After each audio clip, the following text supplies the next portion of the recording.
اعوذ باللہ من الشیطان الرجیم بسم اللہ الرحمن الرحیم۔ آج ام المومنین سیدہ میمونہ بنت حارث کے بارے میں گفتگو ہوگی۔ آپ نبی کریم علیہ الصلوۃ والسلام کی حوالہ عقد میں آنے والی سب سے آخری زوجہ تھی۔ نمبر کے حساب سے آپ کا 13واں نمبر تھا۔ آپ کا پہلا نام برہ تھا، لیکن نبی کریم علیہ الصلوۃ والسلام نے اسے بدل کر میمونہ رکھ دیا۔ جب رسول اللہ صلی اللہ علیہ وآلہ وسلم سے آپ کی شادی ہوئی، اس سے پہلے آپ کے 2 نکاح ہو چکے تھے۔ پہلا نکاح مسعود بن عمرو سے ہوا، اس نے طلاق دے دی۔ پھر ابو رحم کے عقد میں آئیں اور سن 7 ہجری میں انہوں نے بھی وفات پا لی، اور پھر سیدہ میمونہ بیوہ ہو گئی۔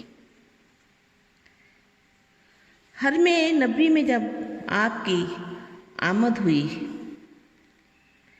تو اسی سال رسول اکرم صلی اللہ علیہ وآلہ وسلم عمرہ ادا کرنے مدینہ منورہ سے مکہ تشریف لے گئے تھے، تو سیدہ میمونہ رضی اللہ عنہا کی بہنوئی نے کہا کہ آپ میمونہ سے نکاح فرما لیں۔ چنانچہ رسول کریم علیہ الصلوۃ والسلام نے رضامندی کا اظہار کیا اور آپ سے نکاح کر لیا۔ عمرۃ القضاء ادا کرنا کے بعد دود حرم ہی میں رسول اللہ صلی اللہ علیہ وآلہ وسلم نے سیدہ میمونہ سے نکاح فرمایا۔ بوقت نکاح آپ احرام اتار چکے تھے۔ 500 درہم آپ کا حق مہر مقرر ہوا۔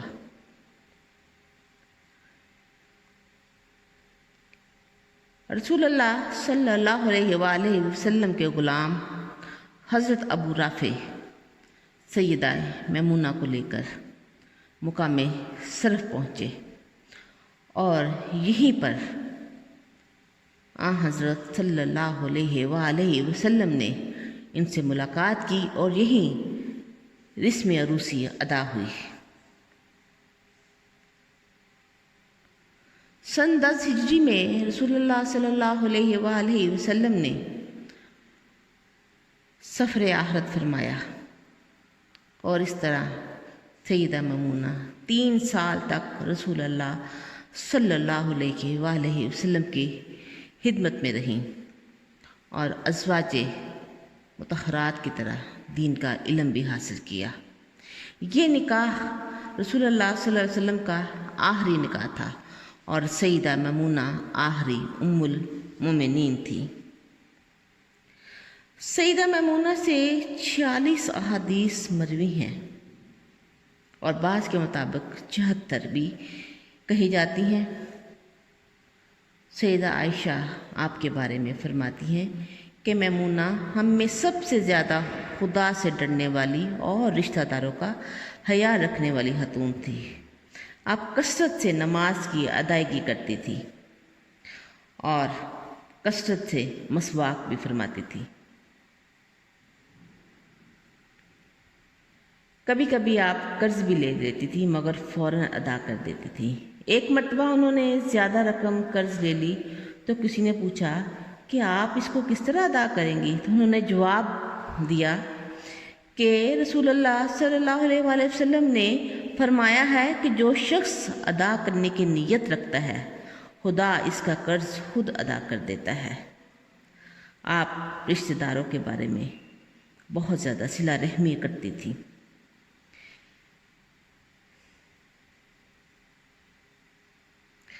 آپ کو رسول اللہ صلی اللہ علیہ وآلہ وسلم سے بہت محبت تھی کہ جب بھی آپ کو پریشان دیکھتی تو خود غمزدہ ہو جاتی تھی۔ ایک دن جب رسول اللہ صلی اللہ علیہ وآلہ وسلم صبح اٹھے تو خاموش سے تھے، غمزدہ سے تھے، تو سیدہ میمونہ نے عرض کیا، یا رسول اللہ صلی اللہ علیہ وسلم، آج آپ صبح سے کچھ پریشان نظر آ رہے ہیں۔ تو انہوں نے فرمایا کہ آج رات جبرائیل امین علیہ السلام نے مجھ سے ملنے کا وعدہ کیا تھا، مگر وہ آئے نہیں، نہ جانے کیا بات ہے۔ کبھی انہوں نے وعدہ خلافی بھی نہیں کی۔ ابھی آپ یہ بات کر رہے تھے کہ آپ کو ایک دم سے کتے کے بچے کا خیال آ گیا جو کہ پلنگ کے نیچے آ کر بیٹھ گیا تھا۔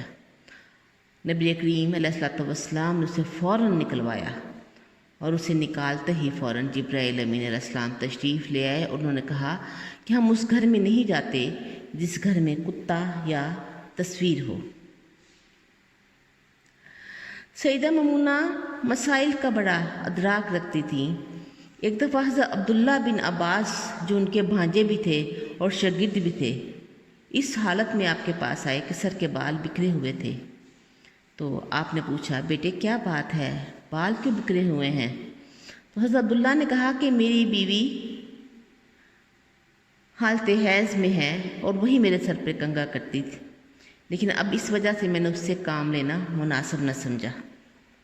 تو سیدہ ممونہ نے فرمایا، بیٹے کہ کیا کبھی ہاتھ بھی ناپاک ہوتے ہیں؟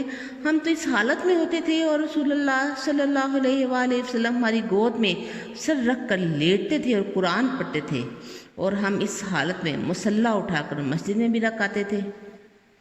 اور نہایت احسن پیرائے میں سمجھایا کہ عورتیں ماہوارے کی حالت میں ہوں تو ان کے چھونے سے کوئی چیز ناپاک نہیں ہو جاتی۔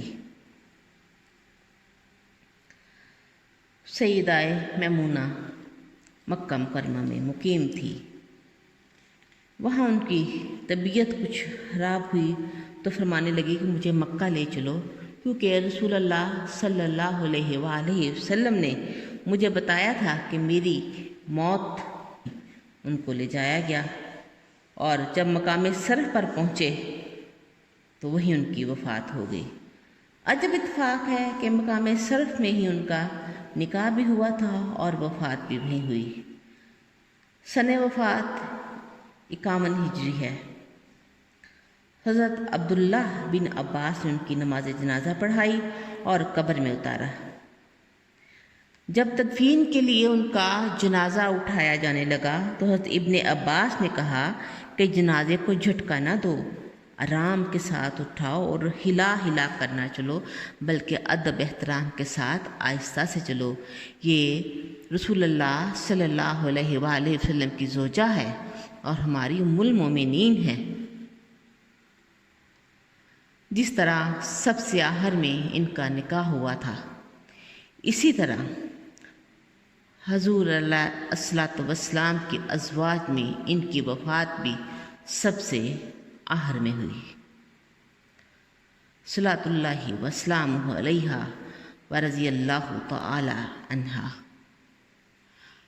الحمدللہ آج امہات المومنین کا سلسلہ مکمل ہوا۔ انشاءاللہ اگلی دفعہ ایک مکمل جامعہ تمام امہات المومنین کے بارے میں کمپریہنسو خلاصہ جو ہے وہ پیش کیا جائے گا۔ السلام علیکم رحمۃ اللہ وبرکاتہ۔